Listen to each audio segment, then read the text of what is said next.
Okay, so we're going to talk about dahlia tubers today, and I'm happy to answer questions. If you come up with some, you can email me.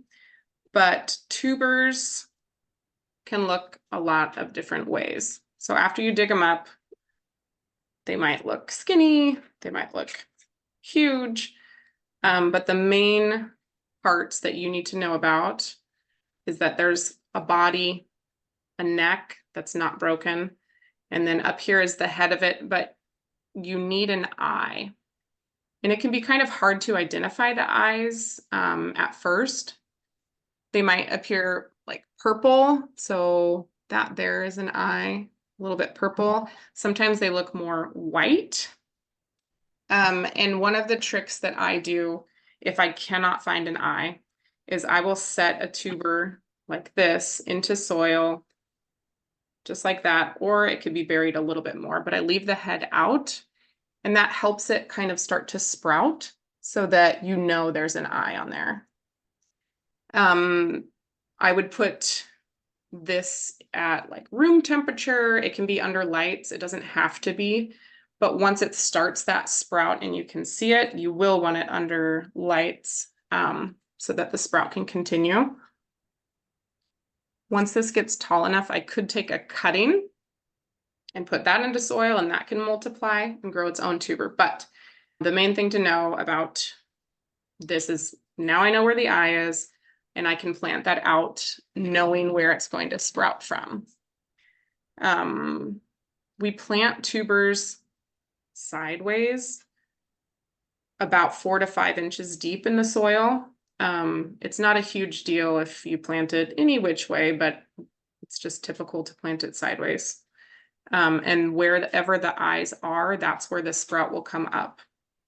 So I usually will dig 4 or 5 inches, put my tuber in, and then I'll put a stake so that I know where the end of it is, where the plant's going to be coming up.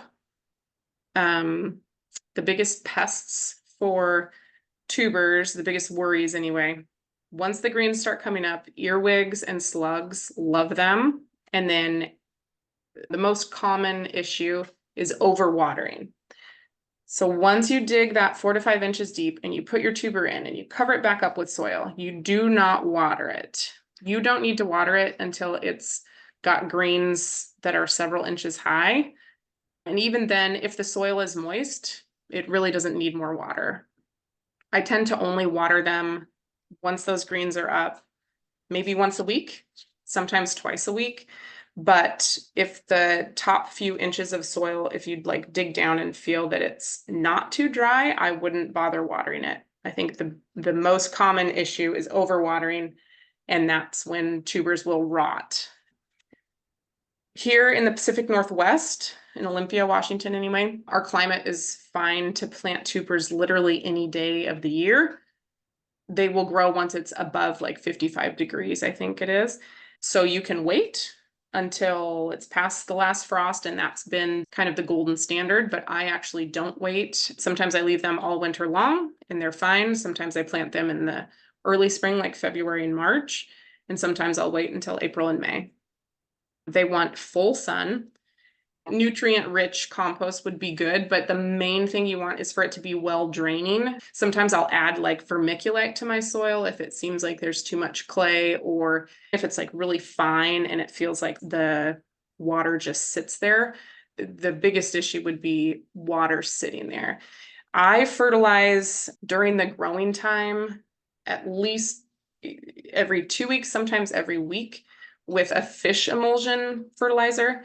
And I just mix that in with my watering on whatever day I'm going to water. I'll mix that in, but I do it every 1 to 2 weeks.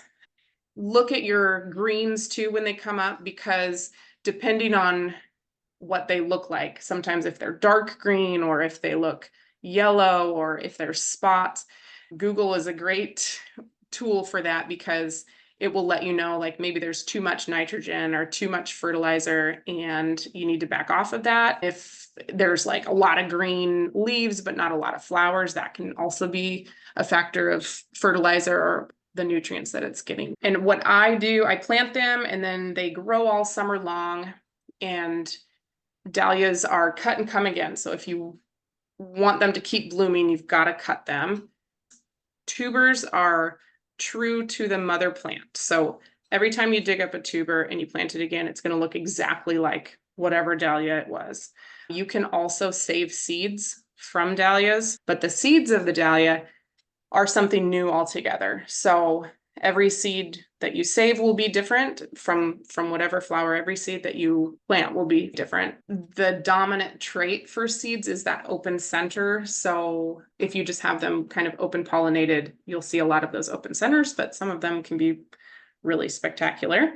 In the fall, once the frost hits, they die. They're very not frost tolerant. They can't handle a frost. So that's when the greens will die back.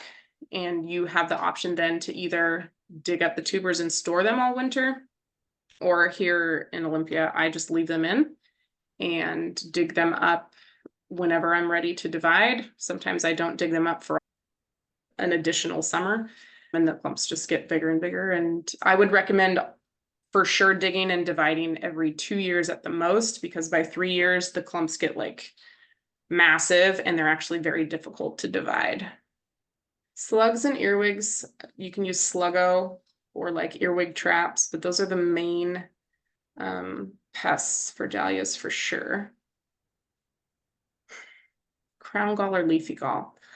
I have not had any issues with that, but one thing that you might consider is putting them like separated in trays like this. In order to identify leafy gall and crown gall, it'll show up immediately like this. When it's underground, you might not see it, and then it's a huge problem because it can spread in the soil. It's a bad deal. But crown gall looks like cauliflower almost coming up. It's like white and just weird.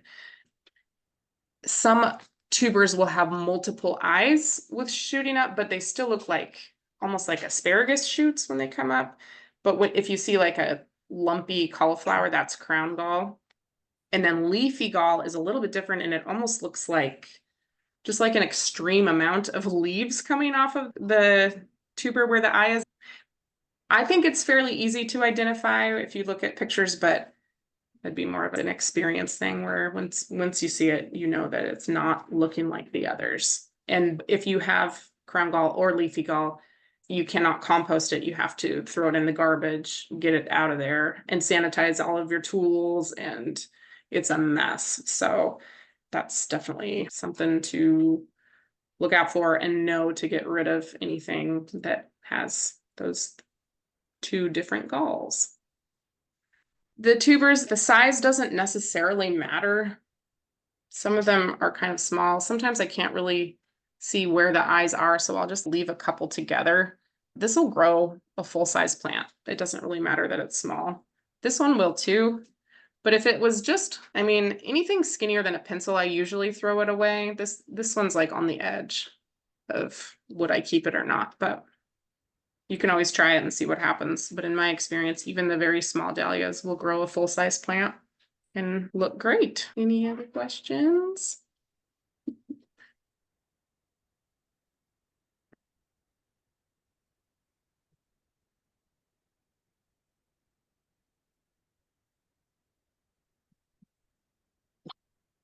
Yes, thank you. Do you want to say hi? No.